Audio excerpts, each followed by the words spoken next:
अदुल ऐं इंसाफ़ में फ़र्क़ु छा आहे? आम तौर इस्तेमालु थींदो आहे अदुल ऐं इंसाफ़, अदुल व इंसाफ़, अदुल व इंसाफ़। हालांकि हिन में फ़र्क़ु आहे। इंसाफ़ निसिफ़ खां वरितल आहे, निसिफ़ माना अधु। इंसाफ़ चइबो आहे अधु अधु करे विरिहाइजण खे, माना बराबरि विरिहाइजण खे। तराज़ू खे बि इंसाफ़ चवंदा आहिनि छो त विच में पकड़िबी आहे न।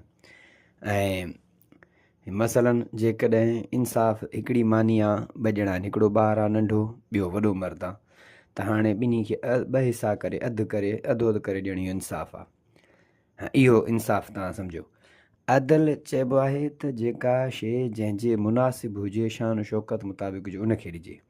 वज़ु शइ फ़ी महली, हर शइ पंहिंजी जाइ ते रखणु। हाणे जेकॾहिं हिकिड़ो ॿारु नंढो आहे, ॿियो वॾो माण्हू आहे, मानी साॻी आहे, त हाणे ईअं अधु अधु न कबी, बल्कि इन मानी जा 4 हिसा कबा, हिकिड़ो हिसो ॿार खे ॾिबो, 3 हिसा वॾे मर्द खे ॾिबा। इहो आहे इंसाफ़, इहो आहे अदुल।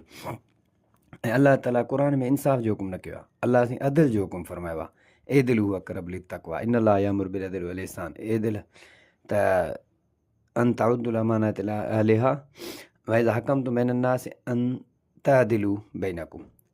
त माना अदुल जो हुकुम आहे। दुआ आहे त अल्लाह तबारक व तआला असांखे इंसाफ़ ऐं अदुल जे सम्झ जी तौफ़ीक़ अता फ़रमाए त अदल लाज़िम आहे।